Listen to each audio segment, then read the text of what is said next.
Tech Talk with Matthew Dickerson. Matthew Dickerson. Tech Talk. Sit back and relax. It's time to talk technology. Hello, tomorrow people, and welcome back to another mint condition Tech Talk with Matthew Dickerson.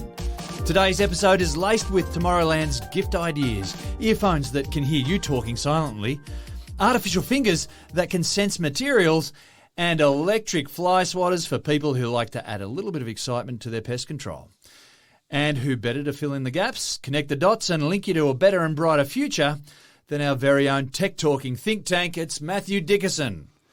What's been happening in your world, Matthew? Well, I like, first of all, the fact that you talked about gift ideas. That's a subtle hint for everyone listening out there that's got a dad. Father's Day is coming up, so just get ready there. There might be a few little things that you might see here or here. I was trying to be subliminal, but you've just put it out. Oh, I'm sorry. So this week I want to talk a little bit about pretty old technology, really, but something that people don't always think about. Now, I've got one of the various events that I'm involved with. There's a Rotary event, and they have a bunch of four-wheel drives that go out back through the middle of New South Wales, sometimes into Victoria and South Australia and Queensland. It's an adventure. It's an adventure, that's right.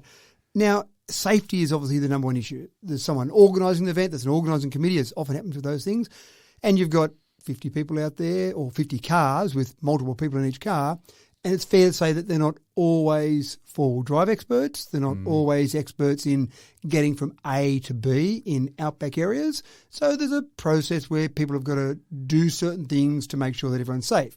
In the past, the process has been you start the day and you've got a board with hooks on it, 50 hooks, 50 key rings. Here's your key ring, Mr. Eddie. Make sure at the end of the day you hook that key ring back on this hook. We know you're safe. Right. As you can imagine, people get to the pub that night. They're talking about what a great adventure they had. Still waiting for number 49 to come in. And number 49 sitting there at the bar. Hold on, we're worried about number 49. Where is number 49? I'm sure he's here somewhere, or he's gone to have a shower, or he's gone to do something on his vehicle or whatever. It's been a fairly clumsy system in the past. It was a system, Yeah, right. But I'm not saying it was a perfect system. Now, fairly old technology is obviously GPS. The places they're going, they don't have mobile phone reception, as you can imagine. Two-way radios are fine, but they've only got certain range. But GPS has been around for a long time, and you can track where you are with GPS. But, of course, there are devices. And, again, this isn't a brand-new device, but it just goes to show that sometimes things don't have to be brand new in technology to really give you a huge advantage, or even just discovering them. So when I sat down with the committee and talking about some of the organisation for this event, I actually said, quite innocently, why don't you use GPS trackers? And they said, what do you mean? And I understand that people understand GPS typically where you can look on a device and see where you are, but that doesn't help someone that much seeing where someone else might be. And I explained that there are GPS devices out there that will actually fairly simply give you a map that shows you where everyone is, and they were blown away by this. So I organised 50 of these trackers. Every car has now got one of those trackers. They've actually left as we're speaking today. Oh, wow. They've got one of those trackers in each vehicle.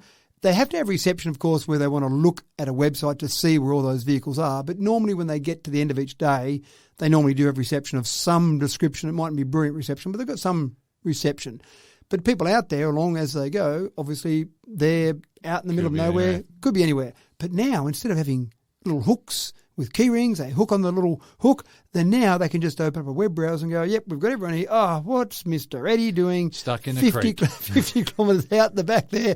Right, we better send our sweep out there and go and help him out there. Obviously, there's a problem. Now, you've got some buttons on there as well. You can't send a text message to say something Help, as I'm a stuck in message. a creek. But you can send a message. It's predetermined what the message says. Oh, right, okay. And there's a couple of buttons there. So there's one that says SOS. Now you push that one if you're bleeding out. That's the one that sends the helicopter in. Okay. That if you're just saying, I just wasn't sure whether I should just take a left or a right here. Yeah, or I've left the sandwiches back at That's the right. creek. Yeah. Yeah. I'm having trouble undoing this beer. Then that's not the one for you because you'll get a $10,000 bill or thereabouts if you send the emergency crews out. But that's the one. You're bleeding out. You've been hit by a killer kangaroo. You've had a snake take off your little toe, whatever. If it's one you'd call an ambulance for, hit that button, sure, and you'll get some pretty good response. There's another button that just says help. This is the I'm stuck in a creek type thing. A couple other buttons there you can use as well, but they're pretty good little devices. Yeah, cool. Pretty simple. they let people know where you are, so you can have your friends track where you are across every day. But more importantly, if something does happen, again, it could be as simple as a flat tyre, can't change the tyre, whatever, press that button and at some stage someone will go, oh, we better go and have a look where they are, but they know where you are. So pretty simple technology, been around for a while, but it's amazing that people don't always know about those things. And it will change the colour of that trip indeed. I think just from a safety perspective, and that trip's been going for a long time, 1990 was the first trip, and they've had one rollover. Luckily, no one was seriously injured, but a rollover is pretty scary when someone comes along and there's a car sitting on its roof instead of on its wheels. And that particular trip had a doctor on there, and they normally do have a doctor with them, and they treated him on the side there. But again, getting some emergency help there, had to get someone close enough to reception to then ring someone to get someone to come out. And it was a bit of a process. Luckily, in that situation, the person wasn't life or death. It was just injured. So they'd broken an arm, I think, from memory. But again, it probably does change that trip, and it probably also changes where they can go. So you don't have to be quite so close to some range. You can go further afield into areas that you might not have gone in the past. Freedom. Yeah, that's right. So, but I love the technology there. I love the devices. It's just such a simple thing, and they're made so simply that anyone put it in your dash, put it on the front part of your car, you can see the sky. You're under control. You're right to go. A great idea, and we wish them all the best on their endeavours and their adventures. Now, there are some things for which I am happy to claim that I am just plain old-fashioned about. When I buy a shirt and the sales assistant says to me confidently, that's a non-iron shirt, no need to iron that one ever, I'll always give them a supportive smile, but my eyes are saying, that's an out-and-out lie, and I'm not an idiot. I don't mind ironing. That's an important point I want to make, Matt. Do you call them on that? Do you say, that's just a lie, Mr. Salesman? It's in the eyes. Now, it's a necessity. Ironing's a necessity if I'm not showing, or if I am showing anything more than my shirt cuffs.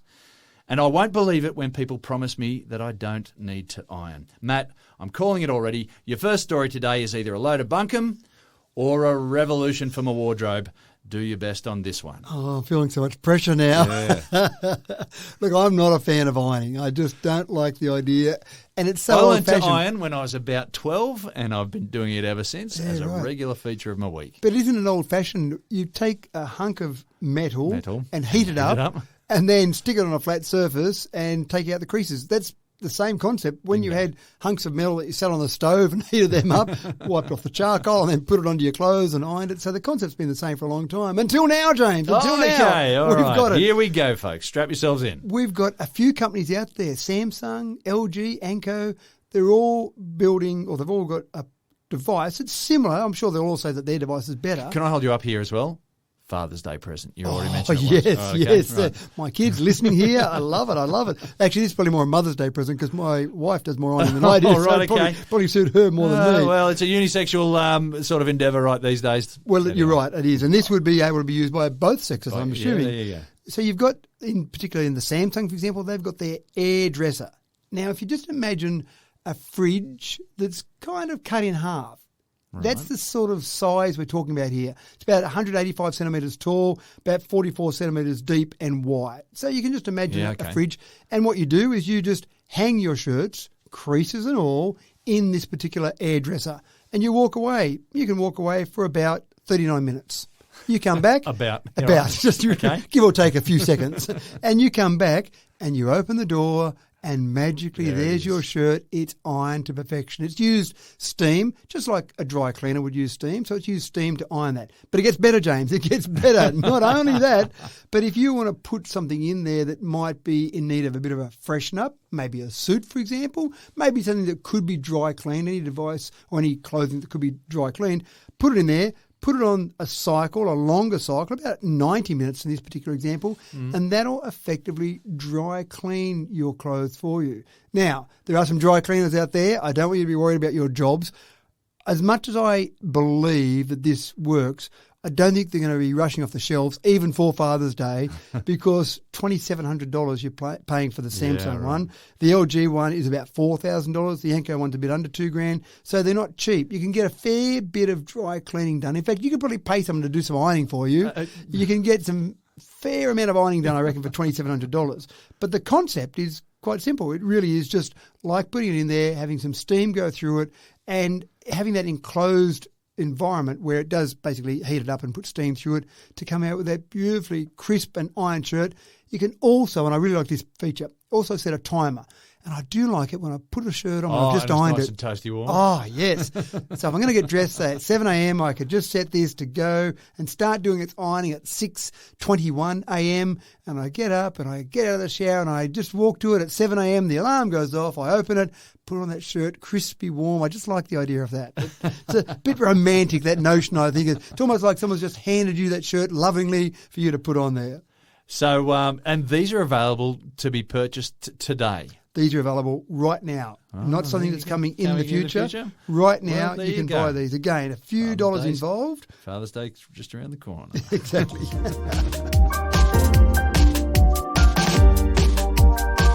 I'm back in with this story as well. Springtime is just around the corner, and we all know the joy of swatting those flies and mozzies ad nauseum from sun up to sundown, October to April. And I'll have you all know that I am a fly swatting ninja with 45 years of fly swatting kung fu training behind me. I love it. It's listed as a skill on my CV. But the only way it could be more fun is if we could make it electrified. Oh, I can just feel What can you do for me, Matt? I can feel it now. I have no doubt about your skills. You've talked up a big game there. I remember standing in assembly in year 2 and just being able to catch them with my bare hands, just What about straight out of the air. the chopsticks, just like Karate Kid? Do you go that far? Well, that's the next step in kung fu. I think, and the chopsticks would probably do it as well, but I think this particular device is exactly what you are after.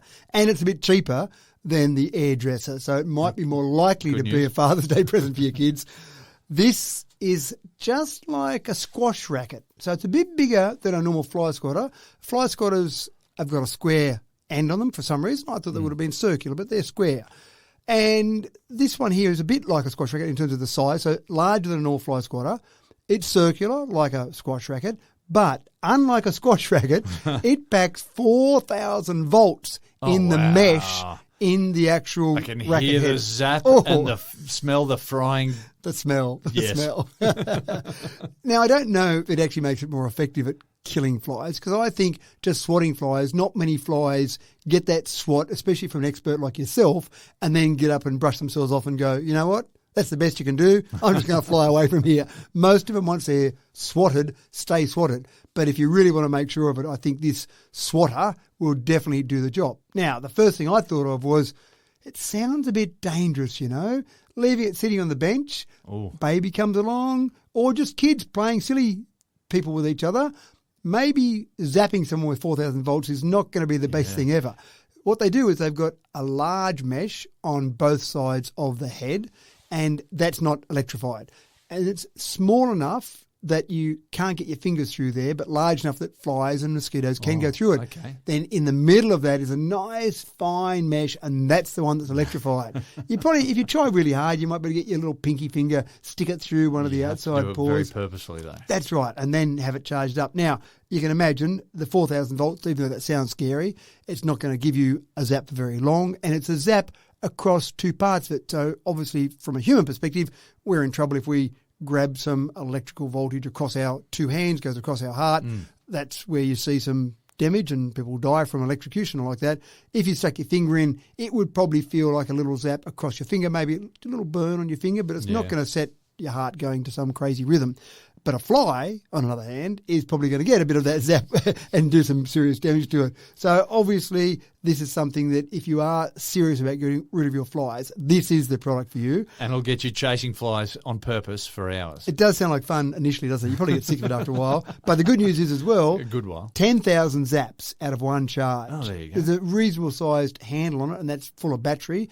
10,000 zaps. Again, that zap hasn't got a lot of amperage in there, doesn't zap for long, so it's not actually using a lot of battery power each time, but it does sound pretty good. I mean, you could walk around just scaring flies. I've got 4,000 volts here. I haven't turned it on, but if I do, It's coming for you. If I do.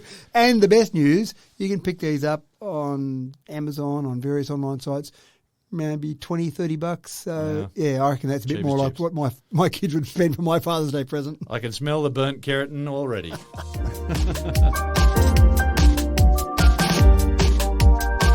Now, here's a surprise that you just don't need ever. A woman in North London has had dozens and dozens of tourists from all over the world lob onto her front doorstep after a Booking.com scam. Sounds like a bit of a prank, Matt, but someone has probably cashed in heaps, I reckon. They have cashed in heaps. And you're right, it probably does sound like a prank. Oh, I'll play a prank on James. Yeah, I'll hilarious. send people to his place. The only difference with this scam is what people do is they grab a random address. They might even look at the house at that address. Oh, that looks like a nice house. We'll put that on a booking site. In this case, I use Booking.com, but this isn't really anything directed at Booking.com.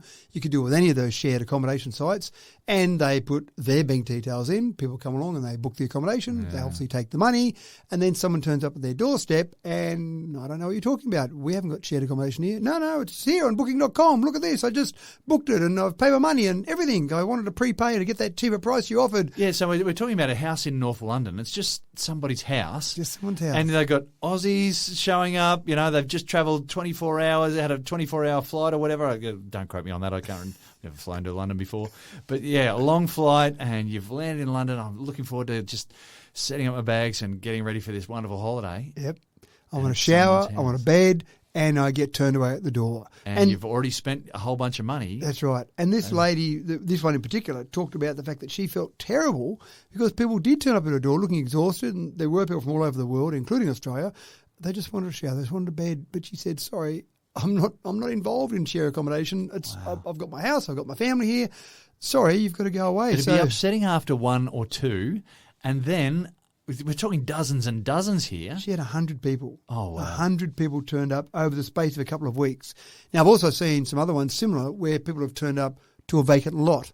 So they've taken an address, they've taken some lovely photos. One person... Oh, it could be any house anywhere. That's right, but I read about this one where the person had this beautiful holiday villa, and it wasn't as if it was so cheap that it was obvious it was a scam. Yeah. It was reasonably priced that you'd pay for a nice holiday villa, turned up, and there's my vacant block of dirt. Wow. I guess I've got it to myself. I haven't got too many other people around here. So it is a bit of a problem. And I always like to look at these scams and see what advice could I give to try and get people to avoid this. And this one's pretty tough. You might be able to just go on Google Maps and look at the actual address. And in some case, like the vacant lot, you'd go, the picture on that shared accommodation site looks like a wonderful villa, and Google Maps shows an old bit of dirt. Now, how long ago was that photo taken? You can look on Google Maps and see that. That was taken a year ago. They probably couldn't build a villa like that, going from that vacant block of dirt in a year, so that looks a bit scamish. But some of them, it is the actual house. So they look at the address, you look on Google Maps, you go, oh, yep, look at that house. That looks quite nice. I'm happy to pay my $100 a night, whatever it might be, to stay there. I'll do that. So then when you turn up and the person doesn't know about it, so then what do? Do you start making phone calls to that person? Well, they could put their own number there and take phone calls and pretend it was them. Anyone could be answering that phone. Yeah, that's right. So it makes it pretty difficult, doesn't it? I mean, I think some people do use some travel agents. They still exist. I thought they might have disappeared once the internet came along, but travel agents are still out there. So some people use travel agents, and maybe there's a bit more confidence because they've had someone investigate it a bit further. It's also, I suppose, and I did say this isn't directed at Booking.com, but it's also up to those shared accommodation sites to really keep an eye on any feedback they get to say, this is a scam, this is not the real address. So take those addresses down, take them offline, try and focus on the people that have set them up in some way, shape or form. Bit of pressure on there, but yeah, sometimes they're hard to get around. So I suppose it's just, once again, just be alert, be aware of some of these scams that are out there. Oh, goodness me. The next item sounds like something dreamed up by Homer Simpson in a creative storm. What do you get when you cross a train with a jet plane? Matt, you've got a punchline here, I believe. Well, it's not Superman. A plane with a jet... a train with a jet plane. Homer Simpson, you know, when you designed that car of his dreams. It did everything. The car that looked terrific. Well, I was actually thinking more the monorail. The monorail's well, we're on Simpsons. It's the monorail or the car that had every device hanging out of it. So someone's decided, we can do this. We can make a hybrid. Put them together, why not? And this is, I think, a really exciting area of technology in terms of transport. And obviously in transport, we've worked out a whole bunch of different ways to improve our transportation over the years. And I sometimes have the debate with people about what is technology, because I talk about lots of things and I call them technology, and people say, hold on a second, that's not technology. But I think technology, if I looked at transport, I'd go so far as to say foot coverings or snowshoes is technology, because it made people's lives a bit easier. It gave them some tool to help them get through the snow, for example. Well, I think you've hit the nail on the head there. Technology is any tool that you use. Yeah. Whether Any that tool. has to be electronic, no. Yeah. And a lot of the stuff we talk about is electronic. But in this case, it's about just making things better. So we had, as I said, snowshoe coverings or foot coverings, that type of thing. Or we had wheels, and then we had machines come along. So we've gotten better over the years at getting from A to B. We like to use planes a lot at the moment, and planes are great because you only need an airport at one end and get to an airport at the other end, and they can go fairly fast. I mean, most passenger flights go maybe 900 kilometres an hour, so that's pretty good, and it's a direct route. But when you start to think about all that weight, so when we look at, say, larger planes, maybe 500 tonnes, take Sydney to Melbourne, you've got to get 500 tonnes up, and then you're trying to reduce air resistance. Yeah. You're trying to get to that point where you're high enough, and 35,000 feet, or which is about 10 kilometres, 10.6 kilometres, that seems to be the magic height. Not so high that you had to spend a lot of fuel to get there, but enough reduction in air resistance that you're getting through the air without burning up too much in terms of that resistance. I think you've got around about at that sort of height, maybe 11 kilometres up, you've got about 70% reduction in the amount of air that you've got. So that obviously means that's fantastic. But you've got to get up there. Yeah. It's a long way to get up there. You've got to do all that. And again, you've got a big, heavy plane. So the solution might be trains. Now, we know, for example, with trains, that we've got some fast trains around the world. China's got a maglev train, 460 kilometres an hour. They're the only ones that's over a 400, that one train. I think Germany's got a maglev as well as Japan as well, I think. Yeah, they've got a few, but all of those are still under 400. But there's a fair few around the world that are over 300. Some of them are on what I call traditional wheels. Some of them are maglev. But you're getting over 300 kilometres an hour. That's not too bad. And you don't have to try and get way up in the air. Less hassle to get through customs and get on the train. You can turn up a couple minutes before the train goes, for example. So there's a whole range of advantages to trains. But this is the holy grail. And there's a few companies out there working on it. You've got Virgin. They've got their Virgin Hyperloop. You've got the Boring Company, Elon Musk's company. But this new company from Canada is called Transpod. And they think they've nailed it. They're first working on a trip from Edmonton to Calgary. That's about 300 kilometres. $18 billion they want to spend on it. So you kind of go, well, that's a fair bit. But in transport terms, if you've got a popular route, it's probably easy to justify that kind of money. Easy for me to justify it if someone else is spending that kind of money. But what they do with this is they're going along in a normal suburban area. And so it's kind of like a normal train. It looks pretty groovy, but like a normal train on wheels, and it travels along at reasonable speeds, maybe 100 kilometres an hour. Then it goes into an airlock. When it gets to the edge of a city, it goes into an airlock, and that airlock then takes you into a tube that's incredibly low pressure. Again, they want to get rid of that air resistance. Then it shoots down that tube. It uses magnets to then take away those wheels, reduce the friction. So the wheels retract a bit like an aeroplane would do. Right. And then the exciting part is you wind it up. 1,000 kilometres an hour. They even say maybe 1,200 in testing, but 1,000 kilometres an hour. And this is something where you're at ground level. You might be just above ground level. You might go in tunnels, but you're basically at ground level. So you're not trying to get it all the way up in the air. You're not burning all that energy.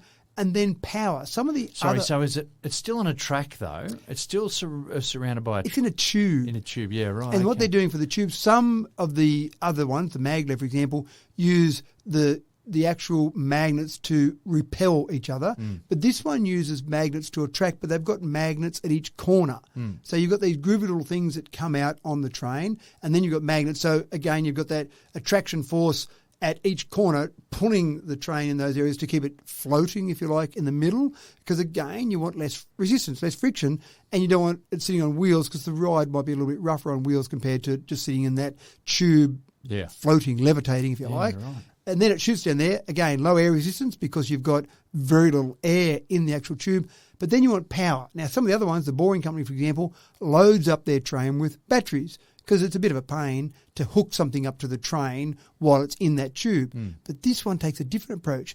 This one uses a plasma approach so that it's actually getting power from the rail that's right beside it without it actually touching the rail. So it's got a small gap there. Yeah, right. And the cool part is it glows purple when that plasma is actually transferring power. Imagine you've got this long tube with this long metal strip alongside of it there, but again, it doesn't touch it. It just gets close enough to it that it then puts very high voltage through there to create this plasma connection. People might have seen those plasma balls that you can buy from toy stores and whatnot. There's a science experiment where you touch it and the little lightning bolts come and touch you where your fingers are, or the little plasma bolts, shall we say. It'd be something like that. It is. It's transferring electricity via that plasma connection. Yeah, right. So then, imagine this. You've got this low air resistance tube. Now, you're okay. You can still breathe, just like a plane. It's pressurised inside the train. Again, you can be up at 35,000 feet. If you're out in the air, apart from being very cold, you'd have trouble breathing at 35,000 feet. But you're in a plane, it's pressurised. So the train is pressurised. But the tube has got very low pressure, reduce the air resistance. And you're not touching the sides. You've got magnets holding you there. You've got plasma providing the power. And, of course, it uses magnetic propulsion in there. Yeah, so the magnetic propulsion can get you up to the very high speeds, Exactly right. So here we are, 1,000 kilometres an hour in this tube, Calgary to Edmonton in no time at all. Well, obviously some time, but pretty quick. Where I'd really Do you love know to the see actual it, distance between the two cities? about 300 kilometres. Yeah, right, okay. Yeah. So you're where there, I'd love to see this, though, is Sydney to in Melbourne. a couple of minutes. Sydney to Melbourne is the second most popular air route in the world. So when you take that, you think about all those people going between Sydney and Melbourne, and if you want numbers, you've got about, and go back pre-pandemic, you've got about 10 million passengers a year were going between Sydney and Melbourne, about 60,000 flights. To me, that's enough that you could justify spending billions of dollars. We have a problem, though, and that's because we're in a temperate zone where the temperature fluctuations are enough to create major problems with expansion and contraction of your materials on your track or your tube. Yeah. Whereas Calgary to Edmonton, they're having less fluctuations because they're in a slightly less temperate, more polar zone. And the other one is you could do it in the tropics like in China with the maglevs because it's warm all the time. Yeah, so it's just a little bit of an issue from what I gather in the engineering in Australia. And maybe one of the solutions to that, not that I want to try and solve a very large engineering problem in 5 seconds of thought, but the airlocks that they have in this particular one, obviously the idea there is that you've got something that you could also use as an expansion joint. So you might be able to have something that you could have some expansion along that tube and then have regular airlocks along there, which could be stations anyway, because obviously you need to bring it down slower, take it to an airlock to be able to stop, because you can't keep it not pressurised in there for people to get on and off. So you'd have those at regular stops along there. But I just think when you've got a route with that many people on there, and if you go on a straight line by air, for example, Sydney to Melbourne, it's about 700 kilometres, by road about 850 kilometres. Again, doing something like this where you have a very fast train or a hyperloop of some description, I just think that'd be a really obvious route to try that out on. Very cool. Now, the downside of a hyperloop, downside of any train is a plane can take off from any airport and land at any airport. With this, you've got to build a track from A to B. So it may not be ideal. Single purpose, that's exactly right. But it's happening. There are test sites over in Las Vegas, over in Los Angeles County. So there are mini test Hyperloop tracks. But this company's convinced they've got $500 million in funding, investor funding already. They need a bit more to get to their $18 billion. But I've actually watched a little demonstration of a scale model. And what was really cool is it's a fairly heavy little train they had in the scale model, probably still weighed a few tons, and the person in the demonstration tries to push it. It's just sitting on the track. It's too heavy for him to just push. Then they turn on the levitation, and he can just, with one finger, push it back and forth because there's friction. It's all going. Now, that's not that's right. That's not at low air resistance. That's just taking the friction away from anything in contact there. So you start to see them doing scale models. You think, well, maybe they're not that far away of saying, let's go and build a real one and see how we go. It sounds pretty exciting. It'll be pretty cool when it happens. Yeah, very good. Netflix is working very hard, folks, very hard indeed. They're desperately trying to find the next big hook in the very competitive world of online streaming. They've had a poke at Netflix online gaming, and Matthew, it seems to have fallen flat on its face. Yeah, I'm not sure if I feel sorry for Netflix.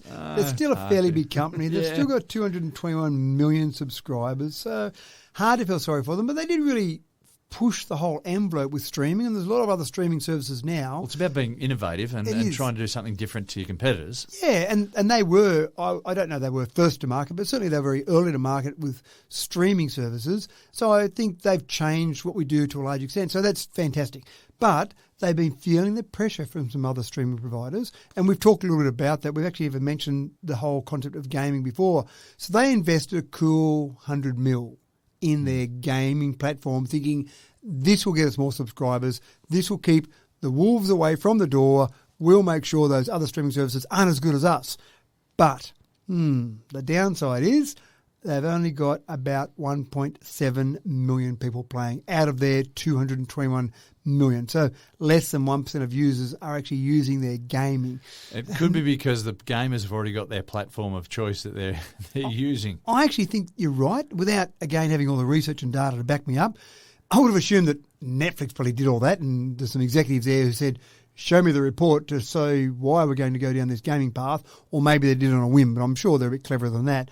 So I kind of feel the same way as you, that I'm going to go and get on my gaming console to play my game, and I'm going to go to my streaming service to watch my show or my movie or my whatever it might be. Yeah.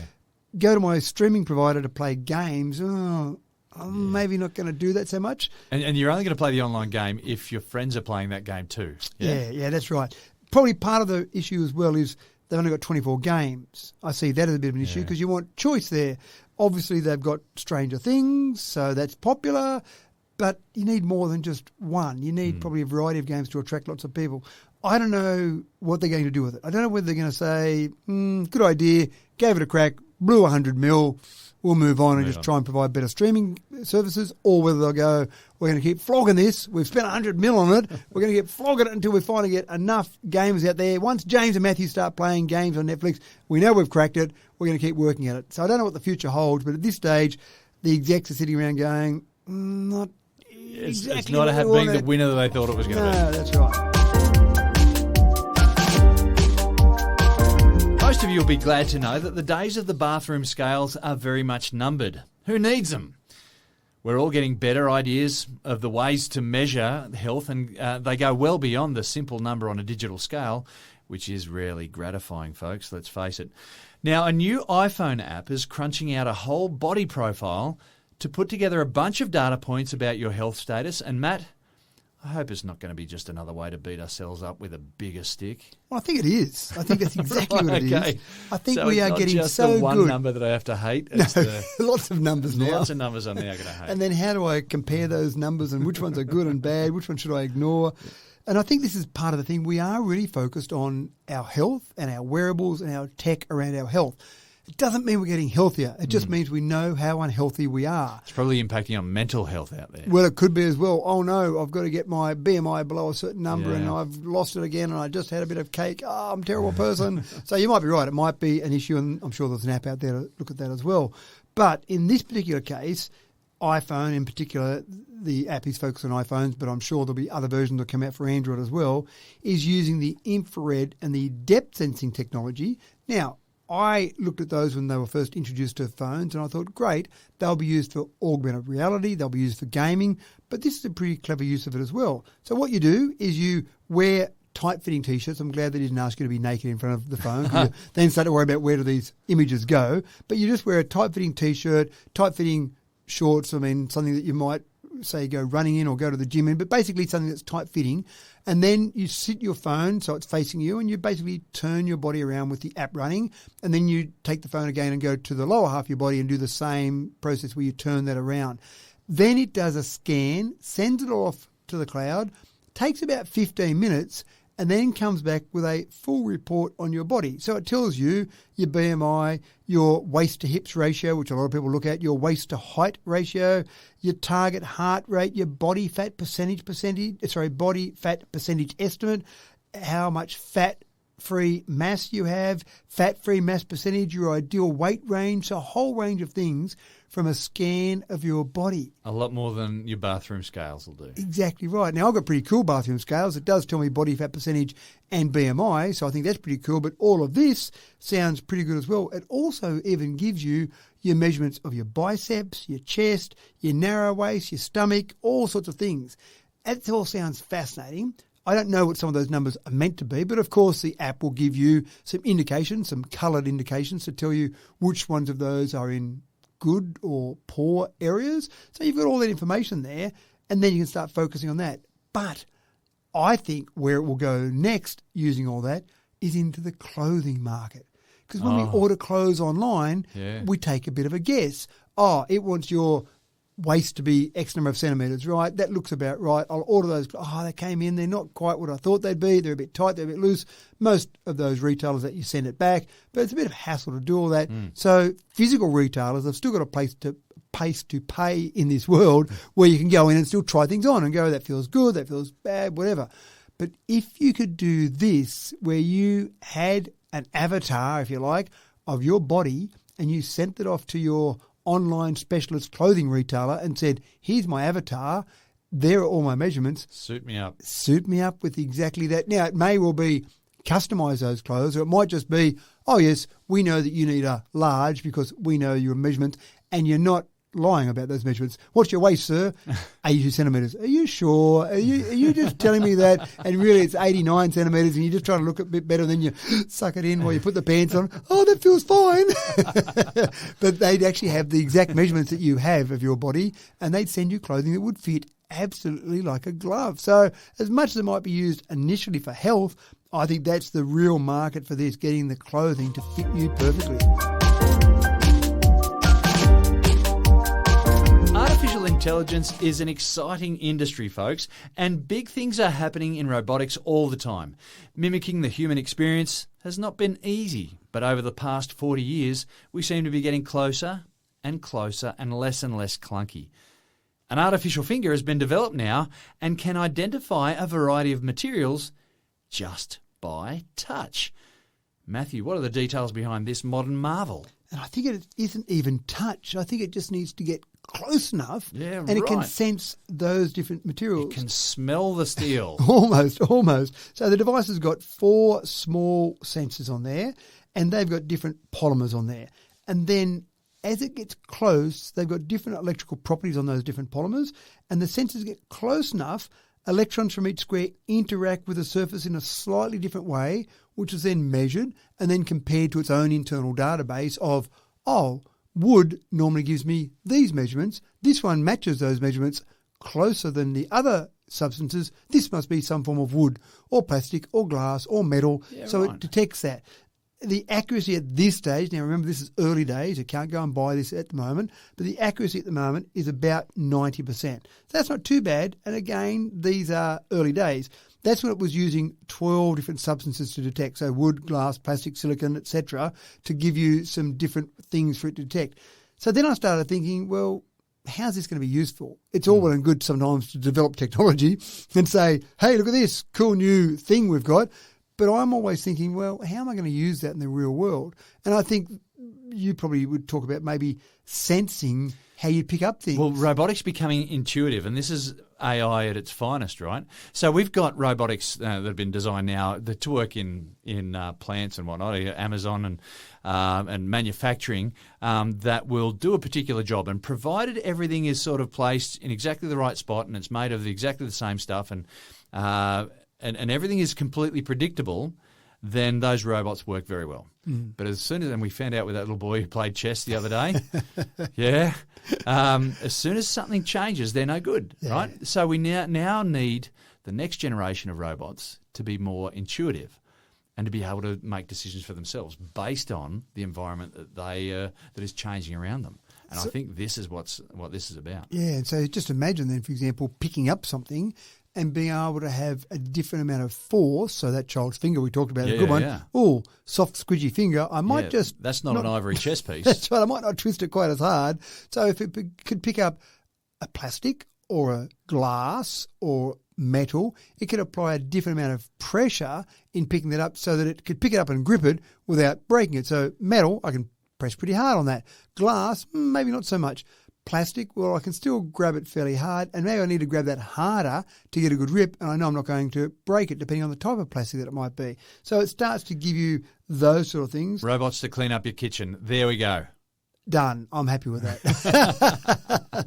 But it is fascinating in my mind just where we're getting to the point where you might have smart fingers. Now, you might make prosthetics out of it, for example. But I can also see gloves being used that you could actually have that would tell you different types of substances that you're picking up. Not sure why you'd want that, but it sounds cool. But and again, sometimes you don't know how these things are going to be used until you get them and start using them. And then people come up with different uses. The same people that create them aren't necessarily the people who come up with the great uses for them. It might be something that changes over time. But I do find it fascinating that just by 4 little sensors, 4 little plastic polymer sensors, you actually being able to work out what it is, exactly as you said before, not via cameras, not via vision, but by what's happening with that interaction there. It's amazing, isn't it, how much we as humans can work out. We're pretty clever. We see something, we touch something, we feel something. Even when we pick something up, we can detect as we're picking it up without looking at it how hard we need to grip it to pick it up without breaking it. So we are really clever. How you try and get that artificial intelligence onto a robot to make it as clever as us, that's the real challenge. That's the big challenge, yeah, absolutely. Now, what happens when one tech supergiant goes into an arm wrestle with another? Someone is going to walk away embarrassed in a very public way, as Google has found out in trying to shame Apple into taking on the cross-platform messaging app RCS. Matt, how did Apple respond to Google? Have a guess. Have a wild guess how you might think that Apple says we're going to play. We appreciate your request and we will consider it, but continue to do what we're doing anyway. That's right, because we are Apple. Because we're Apple. Now, the problem comes down to the blue or the green message. That's what it's all about. It's status, isn't it? It is. It is so much. And this, talk about mental health earlier, this is a real mental health issue for some kids because some of the kids that have got a little bit more money or their parents have got a bit more money can send messages back and forth to each other and they see the lovely little blue message. And then they go to send a message to someone else that it comes up green and they go, oh, they're not an Apple user. They've got something different, haven't they? So it is about status. And unfortunately, there are some people on the school ground who choose maybe not to message those people so much or choose to treat those people slightly differently, even if it might be just in jest, it still sometimes stings a little bit. And there's probably some other things as well, but that's really one of the first issues. So there is this universal system that's universal with everyone else except Apple. And that's RCS. RCS, exactly right. Now, what Google's trying to do is they're trying to shame Apple into being part of it. They've got a new website, a Get the Message website, a Get the Message hashtag, because RCS could be used by everyone, including Apple, and it basically gives you the same features you've got with iMessage, but across all different phones, all different platforms. So it sounds like it makes sense. It sounds like it's good. I mean, one big advantage of iMessage is that you can be, for example, overseas and you're not using your normal phone carrier for messaging people where you might want to use a text message, which might be expensive, international roaming. You can use iMessage just with a Wi-Fi connection at a cafe and you'll still send text messages, but it's using the Apple ecosystem, the Apple iMessage system. But again, that means I can only send messages to my friends that have got Apple phones. RCS would give you that same advantage, being able to use the internet rather than just your phone carrier. But again, you've got to have everyone playing the same game with RCS, everyone using the same standard. It feels a bit like a VHS versus beta war. The only difference is if you want to call the Apple system the beta system, they got $1 trillion company behind them, which beta didn't have. VHS might be the common standard that everyone else ends up using, but you've still got beta over there with $1 trillion in their back pocket. So where will this go? I'd love to think in a perfect world we'd all play nicely together. But it really comes down to who can flex their muscles the most, who can sell the most product. And at the moment, I just don't see Apple budging on this because they don't have to. Because they don't need to. Yeah, there's no threat for them. Yeah. And what's going to happen, Google trying to shame Apple users or shame Apple first into something, well, it might even increase that status. It might even demonstrate to people, I didn't know what the blue and the green were. Now I know about it. Well, I'm definitely only going to use blue to talk to my friends. And now there's going to be a whole lot of people going to search stuff up on Bing. That's right. Watch out, Google. Keep an eye on this. I'm interested. I don't think it'll change. Legislation, I think, is probably the only way we'll change. A bit like USB-C, legislation has changed there, where in Europe, as we know, that's all changing. That'll probably happen across the rest of the world. September, not far away. New Apple products being released. Will they be USB-C? I think it's too early for that yet, but it'll happen. So maybe that's the only way this will happen as well. Legislation, which sounds like it's stifling innovation a bit when you've got to legislate the technology companies, but maybe that's the way that'll happen. Watch this space very carefully, folks. And here's some more from the world of artificial intelligence, straight out of the files of James Bond, or perhaps maybe Maxwell Smart, are some earbuds that can interpret commands from you silently mouthing words. Matt, I've got 2 audible words for you, and they are, what the? I thought you were going to mouth them at me there. I was going to say mouthing words on a podcast probably doesn't work that well, does it? What am I saying now? Well, here's something interesting. I don't know how accurate it is. In the movies, it's incredibly accurate when someone lip reads. So they can sit there and they can watch lip reading across the other side of the room and have a perfectly intelligent conversation with someone watching their lips, unless it's Seinfeld when you see lip reading and they give a completely different interpretation of what happens, which is what I would imagine. There's an excellent YouTube channel that does a bad lip reading as well. It's fantastic. Right. Look it up, folks. Okay. So in this particular scenario, researchers have found, and I don't know what they were looking for in the first place, but they found that the ear canal changes shape very specifically as we talk, because let's face it, our jaw's moving up and down, different parts of our ear are moving. So they worked out that they might be able to track the movement in our ear canal to see what someone is saying. Wow. Or detect what someone is saying. That does sound fantastic. They've got to the point where they can recognise 32 single-word commands, 25 sentence-length commands, and they're only making mistakes about 10% of the time. So I'm thinking about the usefulness of this, that you've got this earpiece in your ear, you are not making any noises with your mouth, you're just mouthing the words and trying to speak normally, I presume. Mm-hmm. And then you've got it, it stores up in your earpiece, maybe that sends a message to a phone or something like that as to what is actually being said. That's right, but I imagine, when I was starting to look at this story, I imagine that then you can have this whole conversation without saying anything, convert it to text on your phone, or convert it to audio and let's have a conversation with someone at the other end. Imagine sitting on the plane, for example, and you're waiting to take off and you hate those phone calls about, hi, darling, yes, I'll be home. I love you very much. You're going, oh, please, I don't want to hear this whole conversation. Can you just send a text or something, please? Yeah. But you could do that conversation, but it's not enough. There aren't enough words that will be recognised to have that whole conversation. Where the researchers are talking about is you might be able to say, for example, call someone in particular or open up a certain app, or instead of saying Alexa or Hey Siri, you might actually be able to start that. But then when you do that, you've still got to have the rest of the conversation. Call mum, you might be able to do by mouthing, but then when you call mum, you want to have a conversation with her. So what did you achieve really by this process? Not much. This is only useful in the world of Maxwell Smart or James Bond. Yeah, I think so. I think it would be a perfect Get Smart episode, wouldn't it? Right. I think where you could use it, and then you could have all the funny things that happen after Maxwell Smart is trying to say the words, mouthing them, but only having a vocabulary of 32 words, for example. So I can see a whole skit being done on that. How useful is it in the real world? At this stage, I'm struggling to see it. And I do libraries, maybe. I do like to see how technology might be used in the real world. Yeah, that's probably it. Maybe you could have some commands, for example, like what's the weather?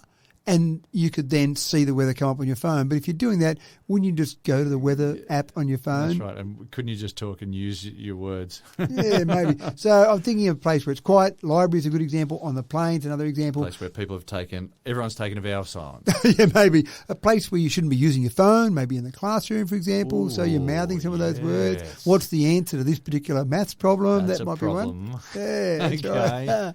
So, and you've got to be careful with that. I went through a jail tour recently, just jumping off topic here slightly, went through a tour of a jail, and it's a fascinating and confronting place to go in a jail, but it's illegal to have a mobile phone in a jail for obvious reasons. So when we're standing at the entrance to go in for the tour, we had to hand our phone in. We handed our phone in, and I didn't even think about the watch on my wrist, which is a phone in its own right and can work away from my phone. So I'm sitting there talking to the warden that was about to take us for a tour, and then I said, oh, hold on, I've got a watch that's connected to the outside world. I probably should hand that in as well. He said, yeah, if you had have gone in with that, you would have just committed a crime. I went, oh, wow, glad I just thought about that at the last minute because it wasn't front of mind. Handing my phone in was front of mind. For the people that work there every day, take your watch off, take your phone off because it is front of mind for them, but for me it wasn't. Anyway, off topic slightly there, but that's the sort of thing in environments where you shouldn't have a phone, maybe mouthing words to send commands